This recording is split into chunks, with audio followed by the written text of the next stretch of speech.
अरे मैं गुसारो सवेरे सवेरे खराबाद के गिरद फेरे बफेरे, कभी इस तरफ भी गुज़र कर तो देखो बड़ी रौनकें हैं फ़कीरों के डेरे। बड़ी तमन्ना थी कि बड़ी जगह हासिल करेंगे और बड़ा एहतमाम कर सकेंगे, लेकिन इंसान अपने रब के फ़ज़ल को ना शुमार कर सकता है, न गिन सकता है, न तोल सकता है। ज़ालिक फ़ज़लुल्लाहि युतीहि मन यशा। मेरे अज़ीज़ों, मैं और आप मुसलमान हैं, अल्लाह के घर में बैठे हैं, वुज़ू के साथ आए हैं। ज़िंदगी हमसे पहले भी बड़े लोगों की गुज़र गई और फिर वक्त सिमट गया और वो कब्रों में चले गए। हम भी कितार में मौजूद हैं, कई लोगों का नंबर लग गया है, किसी वक्त भी किसी की भी बारी आ जाएगी। चंद एक ज़रूरी चीज़ें हैं, उनको अपने जहन में अच्छी तरह संभालें। सबसे पहले ये समझ लें कि अमल ज़िंदगी का हुस्न है। नेकी, परहेज़गारी, नमाज, रोज़ा, हज, ज़कात, खैरात, इखलाक, लेकिन जो निजात का दारो मदार है वो अमल पर नहीं, वो अकीदे पर है। अगर अकीदों में ख़राबी आ जाए, अल्लाह ताला की ज़ात के बारे में, रसूल पाक अलैहिस्सलाम के कमालात के बारे में, हुज़ूर अलैहिस्सलाम की तय्यब व ताहिर आले पाक के बारे में, या हुज़ूर के जमी सहाबा के बारे में किसी के अकीदे में कमी आ गई, मेरे नबी पाक अलैहिस्सलाम की ज़ात के बारे में हमेशा अपना अकीदा आला रखना, सुथरा रखना और अपने जहन में ये बात बिठा के रखना कि बाद अज़ खुदा बुज़ुर्ग तुई किस्सा मुख्तसर। कभी किसी शख्स की कमज़ोर बात के पीछे न चलना। अल्लाह ने हमें रहमत लिल आलमीन नबी का ग़ुलाम बनाया है। अल्लाह ने महबूब पाक अलैहिस्सलाम को अज़मतों, शानों, बुलंदियों के साथ भेजा है। कभी किसी ऐसे बहस का हिस्सा ना बनना जो हुज़ूर के कमाल को तोलें, या नबी पाक के इल्म को तोलें, या हुज़ूर के फ़ज़ाइल को तोलें, या नबी पाक अलैहिस्सलाम की अज़मतों को तोलें। कभी इस बात के कायल ना होना। ये नज़रिया लेके हमने कब्र में जाना है कि बलगल उला बे कमाल ही का शफ़त दुजा बे जमाल हसनत जमी खिसाल सल्लु अलैहि वाह। हुज़ूर की अज़मतों के कायल रहना और हमेशा कायल रहना और जम के कायल रहना। कभी किसी कमज़ोर बात का सहारा, लोग बड़ी कहानियाँ सुनाते हैं, बड़ी बातें बताते हैं, कभी इस चक्कर में ना पड़ना। नबी पाक की जितनी निस्बतें हैं ना, उन सब का एहतराम करना। हमारे बुज़ुर्ग ना जिस गधे मुबारक पर महबूब सवार होते ना, उसे गधा नहीं कहते। हमारे बुज़ुर्ग उसे कहते हैं दराज गोश शरीफ। दराज गोश फ़ारसी में लंबे कानों वाले को कहते हैं चूँकि इस गधे पर हुज़ूर सवार हुए हैं, अब इसको दराज गोश शरीफ कहना है। कहते हैं कभी को मिट्टी थोड़ी महबूब करीम अलैहिस्सलाम के कदमैन शरीफैन के करीब आए तो ये नहीं कहना कदमों को मिट्टी लग गई, कहना कुछ मिट्टी हुज़ूर के कदम चूमने लगी, मिट्टी हुज़ूर के कदम चूमने लगी। कभी बात करना होती तो कहते कि बीमारी आई थी महबूब पाक से फैज़ लेने के लिए। तो बहुत एहतराम के जज्बात। आला हज़रत बरेलवी रहमतुल्लाह अलैह के सामने किसी ने ये शेर पढ़ा था कि शान यूसुफ जो दबी वो भी इसी दर पे दबी।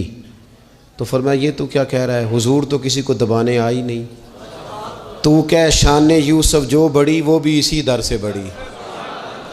फिर किसी ने कहा था वो दो दरख्त थे नबी पाक के गुंबद के सामने खजूरों के पुराने ज़माने में, तो किसी ने कहा था यूं हैं दरख्त हज़रत वाला के सामने, मजनू खड़ा हो खैमा लैला के सामने।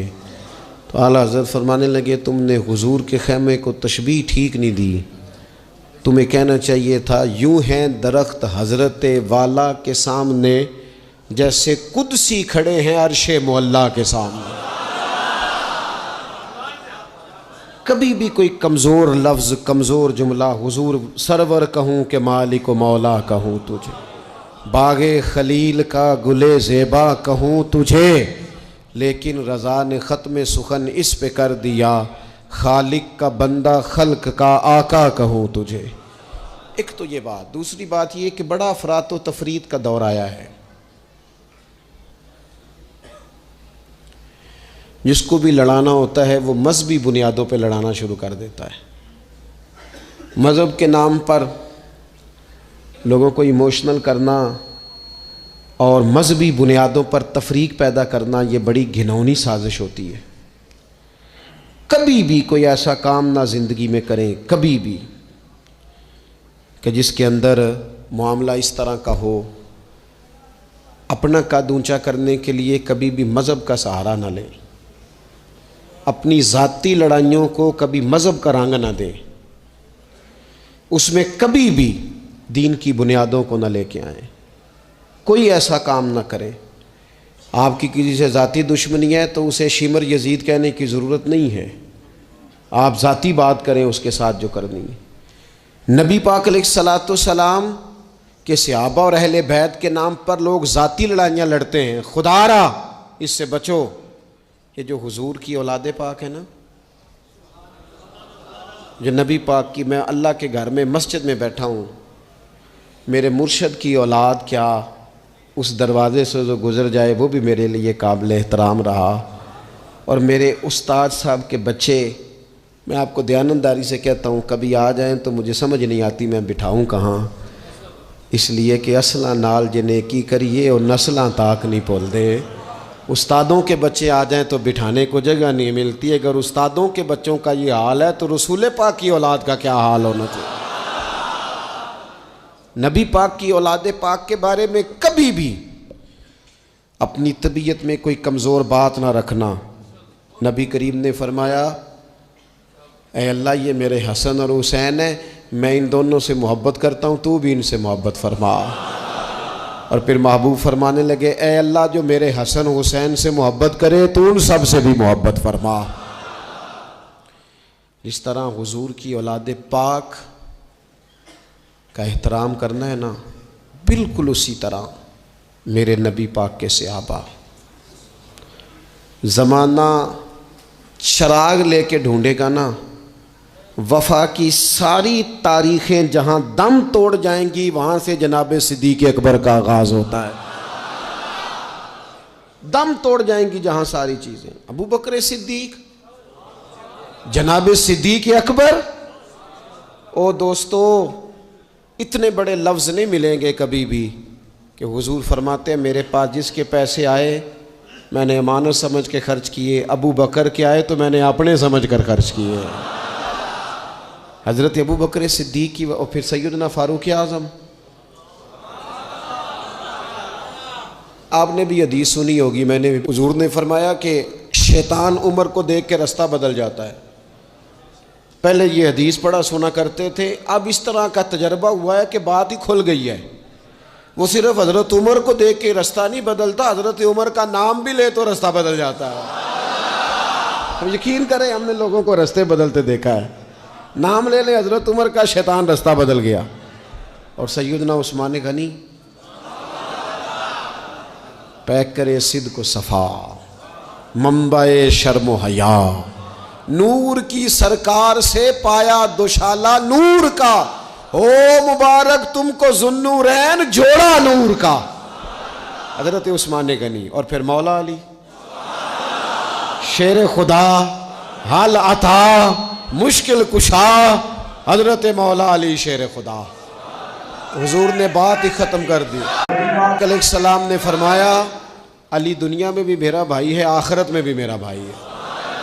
हुजूर के जमी सहाबा, जमी सुन ले, जमी सहाबा बशमूल कातिब वही सैयदना अमीर मुआविया रदी अल्लाह तआला अन्हु, जमी सहाबा, हर एक का अदब, एहतराम और रूह और दिल से अपनी तबीयत में पैदा रखना। कभी किसी चक्कर में लोग आपको फ़लसफ़ा सुनाएंगे। फ़लसफ़ा तो लोग अब्बा के ख़िलाफ़ भी सुनाते हैं। फ़लसफ़े की रंग में तो लोग ये भी कहते हैं कि तेरा भाई तेरा असल में दुश्मन है। फ़लसफ़े में तो लोग बड़ी चीज़ें ले आते हैं, तो लोगों की कहानियाँ सुन के कभी चक्कर में ना पड़ना। अकीदे को मजबूत रखना। और दूसरी मैं आप हज़रात से गुजारिश करूँगा, अपनी ज़िंदगी से काम लें, अपनी ज़िंदगी को बामकसद बनाएं। उससे पहले कि वजूद थकने लगे, बीमार होने लगे, कमज़ोर होने लगे, ऐसा वक्त आ जाए कि लोग नमाजें भी कुर्सियों पे पढ़ने लगे, अपने आप से काम लें, सख्त मेहनत का आदी बनाएं अपने आप को, जद्दोजहद करें। ये ढेर सारी तादाद में उन लोगों की देखता हूँ जो काम नहीं करते, मेहनत नहीं करते। नबी पाक सल्लल्लाहु ताला अलैहि वसल्लम के सामने से एक नौजवान गुज़रा, तो कुछ लोगों ने कहा, या रसूल अल्लाह सल्लल्लाहु ताला अलैहि वसल्लम, ये माल कमाने के लिए जा रहा है, काश ये अल्लाह के रास्ते में जिहाद के लिए सफ़र करता। तो हुजूर फरमाने लगे, अगर ये अपने बच्चों की रोज़ी के लिए बंदोबस्त करने जा रहा है फिर भी अल्लाह के रास्ते में ही है। माँ बाप, बहन भाई, बीवी बच्चों के हुकूक अदा करने के लिए कोशिश कर रहा है तो भी अल्लाह के रास्ते में ही है। और अगर इसलिए कोशिश कर रहा है कि मैं किसी के सामने हाथ फैलाने से बचूं तो फरमाया फिर भी अल्लाह के रास्ते में ही है। मेहनत करें, जद्दोजहद करें, सहारे ना तलाश करें, और अपनी ज़िंदगी इस तरह की मेहनत वाली बनाएं कि आप थक जाएं शाम को। एक लंबी तादाद है लोगों की जो काम नहीं करती, कोशिश नहीं करती, तगो-दो नहीं करती। कोई भी आप किसी शोबे से भी वाबस्ता है, बजाय इसके कि दूसरे शोबे को ठीक करने की कोशिश की जाए, हम जिस शोबे में हैं हम उस शोबे में मेहनत करें, कोशिश करें। मैं इस नतीजे पे पहुंचा हूं कि जो टाइम इंसान बचाता है ना आराम के लिए, उस टाइम में बेपनाह सुस्ती उसे घेर लेती है। हम छोटे होते थे, बचपन में स्कूल से एक छुट्टी करते थे, फिर दूसरी करने को भी दिल करता था, दूसरी करते थे, फिर तीसरी करने को भी दिल करता था। गाड़ी उसी का नाम है जो चलती रहे, ड्यूटी उसी का नाम है जो हमेशा की जाए। ज़िंदगी में मुसलसल जद्दोजहद करेंगे, मुसलसल काम करेंगे, उसका नतीजा ये निकलेगा कि आप महसूस करेंगे कि आपका वजूद जो है वो बड़ी सलाहियतों वाला है, वो बेकार नहीं है। मुसलसल काम। आप अंबिया किराम अलैहिमुस्सलाम की ज़िंदगी देखें, सहाबा की ज़िंदगियाँ देखें, अहले बैत की देखें, औलिया अल्लाह की देखें, बुज़ुर्गान दीन की देखें, आप देखें कि उन्होंने काम कितना कितना बड़ा किया है। हम कभी उनको पढ़ते हैं तो हैरान हो जाते हैं कि यार इतने मुख्तसर वक्त में इतना ज़्यादा काम तो मुमकिन ही नहीं। आला हज़रत रहमतुल्लाह अलैह ने 1000 किताब लिख दी। इमाम बुखारी ने पूरी दुनिया में घूम कर अहादीस जमा करके एक जगह पे इकट्ठी कर दी, और फिर उसूल वज़ा कर दिए हदीस पाक के कि हदीस किस तरह कबूल की जाएगी। फिर उसमें फ़र्क कर दिया कि सही कौन सी है, मुतवातर कौन सी है, हसन कौन सी है, ज़ईफ़ कौन सी है, मौजू हो तो फिर उसके कायदे क्या हैं। इतना काम बुजुर्गों ने कर दिया। जद्दोजहद थी ज़िंदगी में, मुसलसल ड्यूटी करते। जब मुसलसल काम करते हैं ना, नबी पाक सल्लल्लाहु ताला अलैहि वसल्लम ने फरमाया, जो आदमी मेहनत करे, कोशिश करे और शाम को थक के सो जाए, अल्लाह उसके पिछले गुनाहों को माफ़ फरमा दे। तो चलते रहें, जद्दोजहद करें, हिम्मत करें, कोशिश करें। कभी कभी यूँ होता है कि इंसान समझता है कि मैंने कोशिश तो की थी, लेकिन यार ये मेरे कोशिश करने से कोई नतीजा नहीं निकला। आरिफ रूमी रहमतुल्लाह अलैह फरमाते हैं कि एक शहर ऐसा था जिसमें एक बीमारी बार बार हमला करती थी। तो 3-4 पहाड़ियाँ एक दूसरे के ऊपर थीं, इकट्ठे पहाड़ बने हुए थे, उसके ऊपर वो जड़ी बूटी थी जिससे उस बीमारी का इलाज होता था। तो कई हकीमों ने बताया कि अगर वो जड़ी बूटी हासिल कर ली जाए तो तुम्हारे शहर के लोग सेहतयाब हो सकते हैं। पर वो 4 पहाड़ियाँ ऊपर नीचे, और फिर ढलान बड़ी सीधी थी, जो पैर रखता फिसल जाता, कोई जुर्रत ही न करता ऊपर जाने की। लेकिन लोग बीमार थे, तकलीफ़ में थे। बिलाखर एक शख्स ने इरादा किया कि कब तक लोगों को बीमारी से सिसकते, तड़पते, मरते देखता रहूँगा। उसने कुल्हाड़ा उठाया, हथौड़ा उठाया, पहाड़ काटना शुरू किया कि मैं सीढ़ियाँ बनाऊँगा ऊपर जाने के लिए। फरमाते हैं कि वो पहाड़ काट रहा था तो जो करीब आते थे ना, वो उसे कहते थे, पागल हो गया तू अकेला बंदा कैसे पहाड़ काटेगा। बेवकूफ़ है, छोड़ दे। उसने कहा यार तुम साथ नहीं चल सकते तो हौसला शिकनी तो ना करो, मुझे कुछ करने तो दो। सालों लग गए, एक पहाड़ काट के सीढ़ियाँ बनाई उसने, फिर दूसरा पहाड़ शुरू किया, फिर सालों लग गए और 2 पहाड़ काटे थे, बुढ़ापा आ गया, बीमार हो गया, मौत का वक्त आ गया। अब चूंकि सीढ़ियाँ बन गई थी तो 2 पहाड़ कट गए थे, वहाँ तक लोग आने जाने लगे थे। ऐन उस वक्त जब वो दुनिया से जा रहा था, फिर भी कुछ लोग हौसला शिकनी कर रहे थे, उसे कह रहे थे खुदा के बंदे क्या नतीजा निकला। कुछ लोगों की ड्यूटी होती है अपोजिशन का किरदार अदा करना, वो हर मौके पर हौसला शिकनी करते हैं। अब उस पर आखिरी वक्त आ गया है, बावजूद उसके कुछ लोगों ने जाके कहा क्या नतीजा निकला जी, तेरे ऊपर मौत का वक्त आ गया है, तू ऊपर तक तो जा नहीं सका, फ़ायदा क्या हुआ। वो कहने लगा बेवकूफ़ो तुम्हें पता ही नहीं मैं कामयाब होके जा रहा हूँ।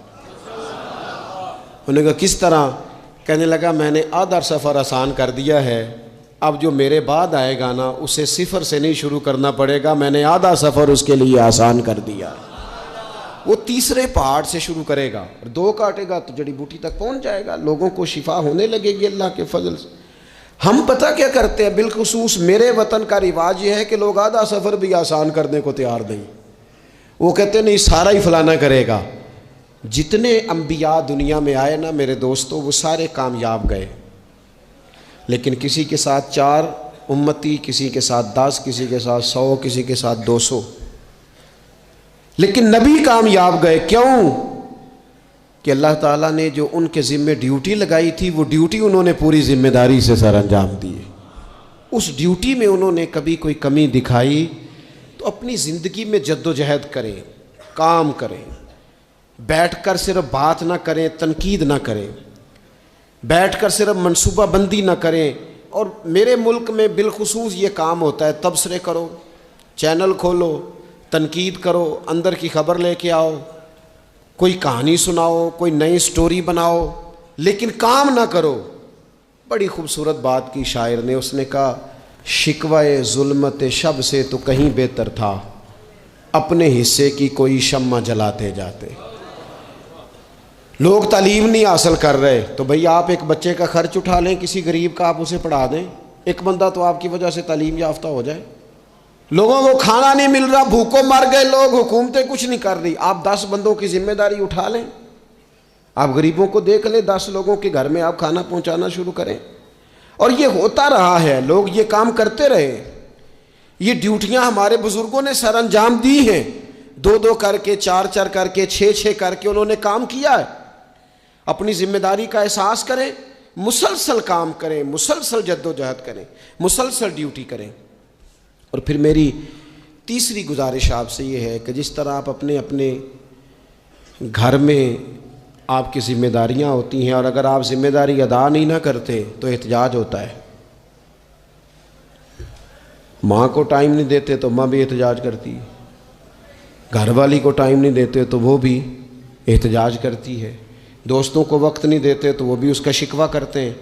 तो आपके ज़िम्मे जितनी भी जिम्मेदारियां हैं, आप पढ़ाते हैं, क्लास में वक्त पे नहीं आते तो उसका इजहार किया जाता है। हमने अपने अपने ज़िम्मे जो जिम्मेदारियां ली हैं पूरी करते हैं। मैं आज आपको ये पैगाम देना चाहता हूँ कि एक एक ड्यूटी दीन की भी अपने ज़िम्मे लें, एक एक ड्यूटी, एक काम अपने ज़िम्मे ले लें। आप अपने अपने इलाके की मस्जिद में झाड़ू देने की ड्यूटी ले लें। आप ये जिम्मेदारी ले लें कि मुझसे कुछ नहीं हो सकता तो मैं हफ्ते के बाद मस्जिद में जाऊंगा और कुरान मजीद को मैं साफ़ करके, झाड़ पूंछ के, तरतीब के साथ मुरतब करूंगा। मुझे अगर नाजरा कुरान मजीद ठीक पढ़ना आता है तो मैं 10-11 बच्चों का रोज़ सबक सुनूंगा, आगे पढ़ाऊंगा। कोई जिम्मेदारी लें, दीन की कोई ड्यूटी अपने ज़िम्मे लें। अगर माली तौर पर आप ताउन कर सकते हैं तो किसी जगह, किसी मस्जिद में, मदरसे में, खैर के किसी काम में शामिल हो जाएं।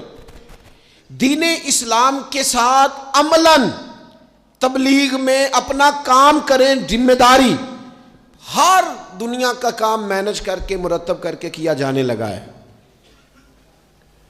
मईशत हो, मुआशरत हो, तामीरात हो, दीन का काम है वो उसी तरह चल रहा है। महफिल आ गई, बरकत के लिए महफिल कर लो, जुम्मा आ गया पढ़ लो, तरावी एक हाफिज साहब मुकर्रर कर लो। भाई आप इसको मैनेज करें, सारी दुनिया में चीज़ें मैनेज की जाती हैं, आप इसे मैनेज करें। आप खतीब साहब से फरमाइश करें कि मुझे आप जुम्मे वाले दिन इस मौजू पर कुछ सुनाएं। आप मस्जिद के इमाम से इस बात की फरमाइश करें कि आप तरावी में जो कुरान मजीद सुनाएंगे मेहरबानी करें हमें उसका खुलासा भी बयान करके सुनाएं। आप थोड़ी कोशिश करेंगे तो आप देखेंगे कि बयान करने वालों का भी ज़ौक़ बढ़ेगा। कुछ थोड़ी जिम्मेदारी का एहसास करें। सहाबा किराम ने ना बड़ी मनसूबाबंदी के साथ दीन फैलाया, बड़ी जद्दोजहद की। उन्होंने देखा किस इलाके में हमने जिहाद के लिए जाना है, किस में तबलीग के लिए जाना है, किस इलाके में किस तरह करके हमने ड्यूटी सर अंजाम। मिस्र में एक शहर है, उसका नाम है फुस्तात। वो कहते हैं घोंसले को, परिंदों के घोंसले को। हज़रत साद बिन अबी वकास रदी अल्लाह ताला अन्हु अपनी फ़ौजें लेके वहाँ गए थे। आपने वहाँ खैमा लगाया, कुछ दिन वहाँ क़याम करना था, आपका वहाँ खैमा था। वहाँ आके कबूतर बैठने लगे, एक कबूतरी ने अंडे भी दे दिए, वहाँ घोंसला बन गया। अब आप जब वहाँ से हिजरत करने लगे ना, आगे बढ़ने लगे, तो दिल में ख्याल आया कि खैमे उखाड़ते हैं, चलते हैं। जब वो खैमे उखाड़ने लगे तो देखा ऊपर तो घोंसला बना है, उसमें तो कबूतर रहते हैं, उनके बच्चे भी हैं। हज़रत साद बिन अबी वकास ने 2 फ़ौजियों के ज़िम्मे लगाया, फरमाया यहाँ तुम पहरेदार बन के खड़े हो जाओ, ये खैमा उखाड़ा नहीं जाएगा, इसको यहीं लगा रहने देंगे ताकि ये कबूतर जो हैं इन्हें तकलीफ़ ना हो। वो 2 फ़ौजी वहीं रहे, खैमा लगा रहा, वहाँ पानी का बंदोबस्त किया जाता रहा, खुराक का बंदोबस्त किया जाता रहा। करीब करीब बस्तियों से जब लोगों ने देखा ना यहाँ लोग मौजूद हैं, तो लोगों ने वहाँ आके मकान बनाने शुरू कर दिए। वो एक परिंदे के घोंसले की हिफाजत के लिए कुछ देर 2 सिपाही रुके थे, अल्लाह ने वहाँ पूरा शहर आबाद फरमा दिया है। तो आप एक घोंसले की हिफाजत शुरू करें, इंशाअल्लाह शहर आबाद हो जाएंगे। लेकिन हम घोंसलों की हिफाजत करने को भी तैयार।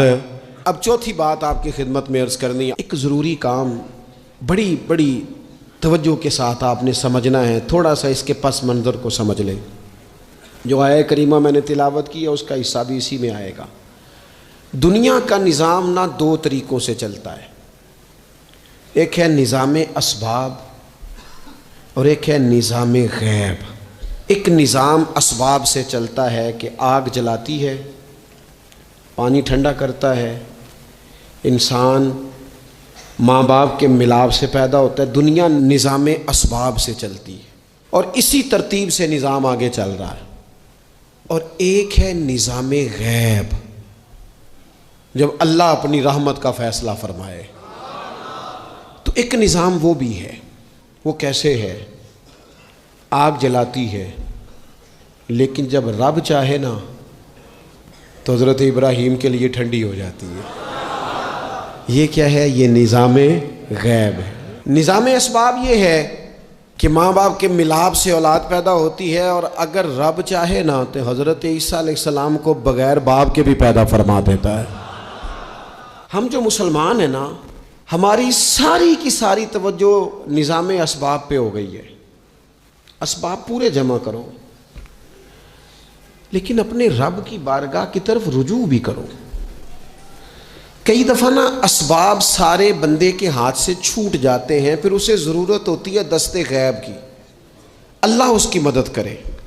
जो आया करीमा मैंने कुरान मजीद की पढ़ी है उसमें अल्लाह करीम ने फरमाया, या अय्युहल्लज़ीना आमनू तूबू इलल्लाहि तौबतन नसूहा, ऐ ईमान वालो अपने रब की तरफ रुजू करो, अपने रब की बारगाह में तौबा करो, पर तौबा सच्ची करना। रुजू इलल्लाह करो, अल्लाह की तरफ रुजू करो। बाज़ौक़ात सारे निज़ाम ख़त्म हो जाते हैं, निज़ाम असबाब। उस वक्त ज़रूरत होती है रुजू इलल्लाह की, कि निज़ाम गैब आए। हज़रत सारा रदी अल्लाह ताला अन्हा, जो जनाब इब्राहीम अलैहिस्सलाम की अहलिया हैं, आप एक रास्ते से गुज़र रही थीं। हज़रत इब्राहीम अलैहिस्सलाम आपके साथ थे। तो जिस रास्ते आप तशरीफ़ ले जा रहे थे उस रास्ते में बादशाह बड़ा जालिम था। वो माज़अल्लाह ताला सुम्मा माज़अल्लाह औरतों को गिरफ़्तार कर लेता और अपनी बदबातनी का सबूत देता। वहाँ से जनाब सारा गुज़री। मुस्नद इमाम अहमद बिन हम्बल से ये हवाला अर्ज़ कर रहा हूँ। हज़रत सारा को उसने गिरफ़्तार कर लिया। जब वो जनाब सारा की तरफ बढ़ने लगा तो अब वो जितने असबाब थे ना उस वक्त के, वो सारे इख्तियार किए गए, लेकिन उस बादशाह से जान नहीं छूटी। जब वो बढ़ने लगा तो जनाब सारा ने फिर रब करीम की तरफ रुजू किया, मुसल्ले पे बैठ गई, कहने लगी मालिक अब तू ही करम फरमाने वाला है। आपने इस दर्द से दुआ फरमाई कि वो बादशाह ज़मीन पर बेहोश होकर गिरा और तड़पने लगा, करीब था कि वो मर जाए। तो हज़रत सारा फिर मुसल्ले पे बैठी और अपने मालिक की बारगाह में अर्ज़ करने लगी, मालिक अगर ये मर गया तो मुझ पे इल्ज़ाम आएगा कि मैंने मारा है, इसे मारना बेहोश ही फरमा। वो बेहोश हो गया। थोड़ी देर के बाद होश आया तो फिर आपकी तरफ बढ़ने लगा तो आपने फिर अल्लाह की जानिब रुजू किया। जब दोबारा रब करीम की जानिब रुजू किया तो फिर वो बेहोश हुआ। कई दफ़ा वो कोशिश करता, लेकिन आप जब अपने मालिक की बारगाह में हाथ उठाती तो बेहोश होकर गिर पड़ता। बिलाखिर आपसे माफ़ी भी मांगी, आपको आज़ाद भी किया। एक वक्त ऐसा आता है जब सारे असबाब जवाब दे जाते। हम मुसलमान मुल्क में रहते हैं, कुछ बातें बड़ी खूब हैं। मैंने देखा है कि डॉक्टर जब समझ आता है ना कि रिपोर्ट्स, अद्वियात, टेस्ट अब इस नतीजे पे पहुंच गए हैं कि शायद ये मरीज़ बचेगा ना, तो चूँकि मुसलमान मुल्क है तो मेरे वतन के डॉक्टर एक ख़ूबसूरत जुमला बोलते हैं, मुझे बड़ा पसंद है। वो ये नहीं कहते अब कुछ नहीं हो सकता, वो कहते हैं आप दुआ करें। क्या मतलब कि अब रुजू इल्लाह का वक्त आ गया है। हमारे पास जो शऊर था, इल्म था, वो हमने खर्च कर दिया। अब टाइम है कि रुजू इल्लाह करें, आप अल्लाह की बारगाह। ये बड़ा खूबसूरत जुमला, अच्छी बातों का भी तो जिक्र करना चाहिए ना। ये खूबसूरत जुमला है कि आप दुआ करें। एक वक्त आता है जब दुआ की ज़रूरत होती है, दस्ते गैब की ज़रूरत होती है। नबी पाक अलैहिस्सलाम 313 को लेकर जब मैदान में आए थे तो ज़ाहिरी असबाब तो ये थे कि 1000 से मुकाबला कैसे होगा। तो फिर मेरे करीम ने पता क्या किया, हुजूर ने फिर रब करीम की तरफ रुजू फरमाया और फिर अल्लाह की मदद फरिश्तों की सूरत में आई। एक खातून थी हज़रत ज़ुनैरा रदी अल्लाह ताला अन्हा, ये सहाबियाँ हैं, ये मुसलमान हो गई। कुफार ने इन्हें मारा, तकलीफ़ थी, बड़ी अज़ियत से गुजरी, यहाँ तक कि इनकी बेनाई चली गई। जब नज़र आना बंद हो गया ना तो दौर था मक्के का, कुफार की औरतों ने माज़अल्लाह ताना दिया कि देखा ना लात व मनात, ये उनके बुतों के नाम है। माज़अल्लाह लात व मनात तेरी नज़र ले गए, अब तू क्या करेगी। तो उन्होंने जब ये ताना दिया तो जनाब ज़ुनैरा रदी अल्लाह ताला अन्हा ना ईमान, अकीदा, यकीन, तवक्कुल, अल्लाह की बारगाह की तरफ रुजू, सारे हौसले जमा करके कहने लगी चुप करो, अगर मेरा रब चाहेगा तो उसी तरह मेरी आंखें वापस लौटा देगा, पूरे तवक्कुल से। और फिर आपने दुआ मांगी, ऐ अल्लाह मेहरबानी फरमा। ये मुझे ताना देते हैं कि अगर तूने दिले मुस्लिम की दिल जोई नहीं तो ताना देंगे बुत के मुस्लिम का खुदा कोई नहीं। मालिक मेहरबानी फरमा। वो रुजू इल्लाह किया, रात को सोई थी तो आंखों में रोशनी नहीं थी, जब सुबह उठी तो दोनों आंखों को अल्लाह ने रोशन फरमा दिया था।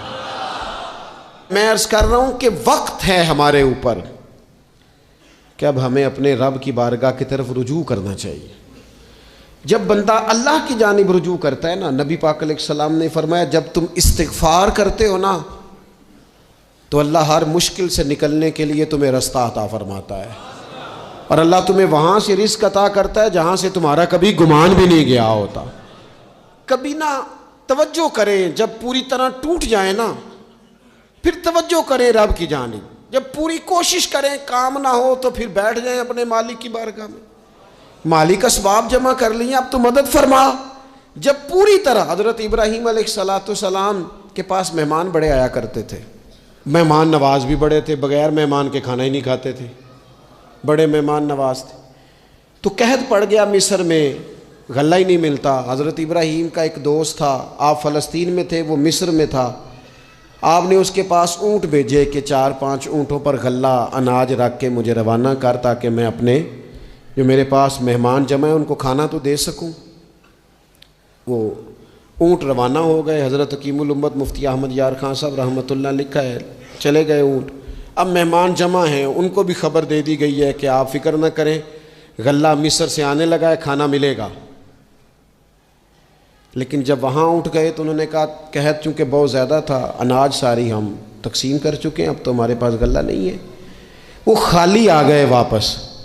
जब वो खाली वापस आ रहे थे ना ऊँट, तो जो आपके खुदाम लेने गए थे उनके दिलों में ये ख्याल आया कि हम अगर खाली वापस जाएंगे तो वो जो मेहमान हैं वो देखेंगे तो वो तो बड़ी आस उम्मीद लगाए बैठे हैं कि हमें आज खाना मिलेगा, तो वो तो बेचारे मायूस हो जाएंगे। उन्होंने इस तरह किया कि रास्ते में कुछ रेत भर ली उन बोरियों में और ऊँटों पे उनको रख लिया, ताकि फिर जाके हज़रत इब्राहीम से अर्ज़ करेंगे, वो ख़ुद ही लोगों को समझा देंगे, ऐसे खाली ऊँट ले जाना बेहतर नहीं। हज़रत हकीमुल उम्मत रहमतुल्लाह अलैह लिखते हैं कि हज़रत इब्राहीम अलैहिस्सलाम आराम फरमा थे। खुदाम ने जाके अंदर जहाँ वो सामान रखा जाता था वहाँ रेत से भरे हुए बोरिए रख दिए, वो चले गए। हज़रत इब्राहीम की ज़ौजा जनाब हाजरा उठी, उन्होंने कहा मैं मुंह खोलती हूँ, गले का गंदम पीसती हूँ, खाना बना के देती हूँ। जब उन्होंने मुंह खोला ना उसका, बोरी का, तोड़े का, उस बोरिए का, तो कहती हैं इतनी बेहतरीन गंदम निकली कि मैंने ज़िंदगी में कभी नहीं देखी थी। पीसी गई, पकाई गई, खाना चलने लग गया। हज़रत इब्राहीम अलैहिस्सलाम बेदार हुए, देखा लंगर चल रहा है, मखलूक खुदा खा रही है। दुनिया आवे ते खा खा जावे, ते राज़ी होवे बुल्ला, लोग खा रहे हैं, चल रहा है सिलसिला। तो हज़रत हाजरा, वो ख़वातीन घर में कुछ चीज़ आए ना तो कहती हैं इस दफ़ा चावल बड़े अच्छे आए, इस दफ़ा गंदम बड़ी अच्छी आई, या आटा पिस के आया, ये बड़ा उम्दा है। तो हज़रत जनाब हाजरा रदी अल्लाह ताला अन्हा हाजिरे बारगाह होकर अर्ज़ करने लगी, ये जो आपका मिस्री यार है ना, उसने जो गंदम भेजी है बड़ी कमाल है। तो हज़रत इब्राहीम तो जानते थे बात को, फरमाने लगे ये मेरे मिस्री यार ने नहीं भेजी, ये मेरे अरशी यार ने भेजी है, ये अरशी यार ने भेजी। और वो जब भेजता है तो कमाल भेजता है, वो जब अता करता है तो बेहिसाब ही अता करता है। ओ मेरे दोस्तों, उम्मत को ज़रूरत है इस वक्त दस्ते गैब की। पाकिस्तान कभी ना बनता अगर अल्लाह ताला की गैबी ताकतें मदद ना फरमाती। पाकिस्तान कभी ना बचेगा अगर खुदा की मदद शामिल हाल ना होगी। हमें इज्तिमाई तौर पर रुजू इल्लाह करना है। हमारे जितनी इनफरादी मुश्किलात हैं, हम किसी तकलीफ़ में, दुख में मुब्तला हैं, अल्लाह की तरफ रुजू करें, अपने रब की बारगाह की तरफ रुजू करें। और जो हमारे इज्तिमाई मसाइल हैं उनमें भी अल्लाह की बारगाह की तरफ रुजू करें। जब हम ये रुजू करेंगे मालिक के हुजूर, तो फिर अल्लाह हमारे लिए रास्ते वाज़े फरमाएगा। ये रुजू किस तरह किया जाए? मैंने अपने साथियों के ज़िम्मे बिलखुसूस जो यहाँ खानका शरीफ से वाबस्ता हैं, वो अगर समझेंगे मैं हुक्म दे रहा हूँ तो इसको हुक्म समझ लें, और बाकी अगर अहबाब मेरी बहुत ज़्यादा दर्दमंदाना गुजारिश समझें तो ये मेरी गुजारिश समझ लें। 5 वक्ता नमाज के साथ कुछ थोड़ी सी इबादत रात की ज़रूर शुरू फरमाएं। 2 रकत हो जाए, लेकिन रात को तन्हाई में अपने रब की बारगाह में इबादत के लिए ज़रूर हाजिर। हज़रत अब्दुल्ला इब्न उमर रदी अल्लाह ताला अन्हु फरमाते हैं कि मगरिब की नमाज़ पढ़ के कुछ लोग घर चले गए, हम लोग बैठ गए कि थोड़ा सा तो टाइम है, इशा पढ़ के ही जाएंगे। फरमाते हैं अल्लाह के महबूब अलैहिस्सलाम भी तशरीफ़ ले गए। थोड़ी देर के बाद महबूब इस तेज़ी से तशरीफ़ लाए कि मुक़द्दस सांस फूला हुआ महसूस हो रहा था। हमने अर्ज़ की या रसूलल्लाह हमारे माँ बाप कुर्बान, क्या हुआ? तो महबूब फरमाने लगे क्या कर रहे हो? अर्ज़ की या रसूल अल्लाह, नमाज सोचा है चलो थोड़ा सा तो टाइम है, बैठते हैं अल्लाह अल्लाह करते हैं, शाह पढ़ के जाएंगे। तो महबूब फरमाने लगे मेरे पास जिब्रील अमीन आए हैं, उन्होंने आके अर्ज़ की या रसूल अल्लाह, आपके ग़ुलाम मस्जिद में बैठे हैं इशा की नमाज के इंतज़ार में और रब फरिश्तों के सामने उन पर फ़ख्र फरमा रहा है। ये जो इबादत है ना नफली, ये ताकतवर करती है बंदे को। हुजूर फरमाते हैं कि जब बंदा नफल पढ़ता है तो अल्लाह फरमाता है फिर तो मैं उसके हाथ बन जाता हूँ, पैर बन जाता हूँ, आंखें बन जाता हूँ। क्या माना कि उसमें खुदाई ताकतें आ जाती हैं। दोस्त मुरीद भी होते हैं, सिलसिलों में भी दाखिल होते हैं, इबादत का मिजाज नहीं बनाते। कुछ नवाफल का जहन ज़रूर बनाएं, रात को कुछ टाइम ज़रूर अल्लाह अल्लाह करें, अपनी ज़िंदगी का इसे मामूल बना लें। और 3 वजीफ़े आपकी खिदमत में अर्ज़ करने। सख्त मुश्किल जब आती थी ना तो सहाबा पढ़ा करते थे हस्बुनल्लाहु व निअमल वकील, निअमल मौला, पढ़िएगा हस्बुनल्लाहु व निअमल मौला व निअमन नसीर। इसका माना बड़ा खूबसूरत है, बिल्कुल सादा सा मुख्तसर सा माना करें ना तो इसका माना ये है मेरे लिए अल्लाह ही काफ़ी है, अल्लाह मेरा मददगार है, अल्लाह बेहतरीन मददगार है, अल्लाह बेहतरीन किफ़ायत करने वाला है। इस वजीफ़े को नहीं छोड़ें और इसके माना समेत इसको याद रखें। आप महसूस करेंगे तबीयत ताकतवर हो गई है, रूह ताकतवर होगी, इसको भूलना नहीं। और दूसरा आपसे अर्ज़ करना है कि आला हज़रत, चूँकि हम सिलसिला तरीक़त में फ़ाज़िल बरेलवी से वाबस्ता हैं और बाकी जितने भी लोग हैं सारे माशाअल्लाह उन्हीं से वाबस्ता हैं। आला हज़रत ना ला हौला वला कुव्वता इल्ला बिल्लाहिल अलीय्यिल अज़ीम पढ़ने की बड़ी फ़जीलत बयान करते हैं। ये ऐसा वजीफ़ा है जो सबको आता है ना माशाअल्लाह। नबी पाक अलैहिस्सलाम ने फरमाया ये अल्लाह के अर्श के ख़जानों में से ख़जाना है।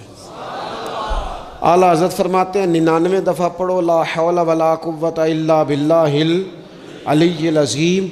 फरमाया अल्लाह ताला तुम्हें 99 बीमारियों से शिफा देगा और उसमें सबसे छोटी बीमारी टेंशन की बीमारी है, सबसे छोटी बीमारी गम की बीमारी है, छोटी, बाकी बड़ी बड़ी होंगी।